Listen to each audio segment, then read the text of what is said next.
Imagine stepping out of a spacecraft with no engine and no parachute, just you, a pressure suit, and 100 kilometers of empty sky beneath your feet.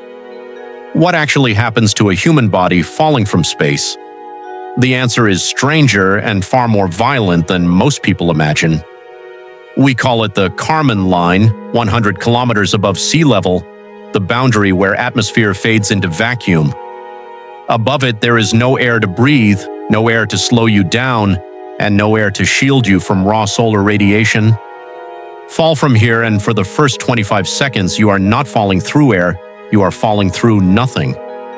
Without a pressurized suit, the vacuum would not explode your body the way movies suggest, but within about 10 seconds, the oxygen in your blood would begin to boil away from the sudden lack of pressure. You would lose useful consciousness in roughly 15 seconds. This is exactly why any real freefall from that altitude demands a full pressure suit, the same kind Felix Baumgartner wore in 2012 when he jumped from 39 kilometers, or Alan Eustace, who quietly broke that record 2 years later by jumping from 41 kilometers. As you drop below 60 kilometers, air molecules start to reappear, thin at first, then thicker, and this is where the real danger begins. With almost no air resistance, your body accelerates in near silence, and within the first minute you could already be moving faster than the speed of sound.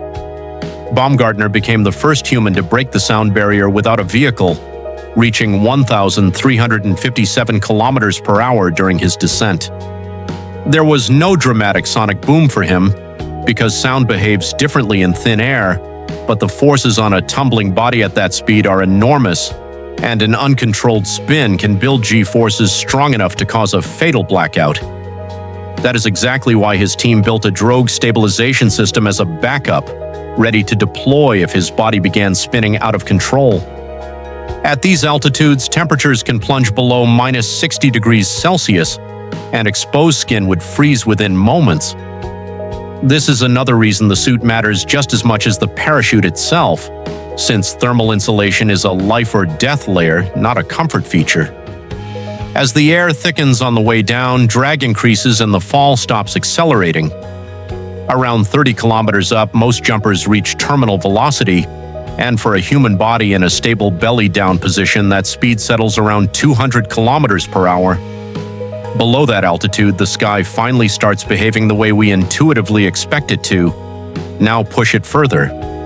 What if you fell not from 40 kilometers, but from low Earth orbit 400 kilometers up where the International Space Station flies? Here the physics change completely. An object in orbit is not simply falling, it is moving sideways at nearly 28,000 kilometers per hour just to stay up there. Without that sideways speed, you would slam into the atmosphere at full orbital velocity. At that speed, the danger is no longer the vacuum or the cold, it becomes heat. Compressing air in front of a fast-moving object generates temperatures exceeding 1,600 degrees Celsius, hot enough to turn a spacecraft's heat shield into glowing plasma.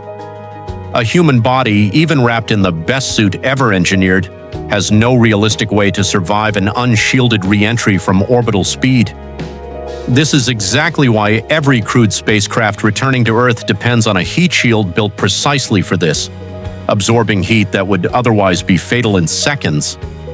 Scientists have studied this for decades because every astronaut launched into orbit is betting their life on a heat shield working perfectly on the way home.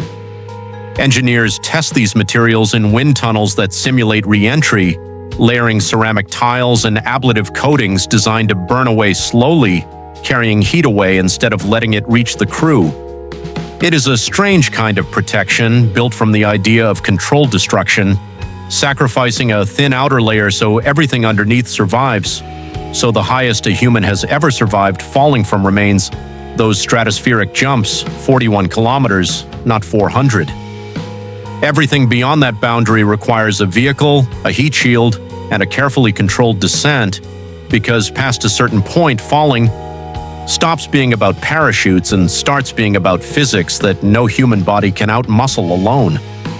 And yet, for those few surreal minutes above the clouds, a human being wearing nothing but a pressurized suit has touched a kind of freedom almost no one else in history has felt, falling through the edge of space itself, faster than sound, silent, utterly alone, and somehow still alive.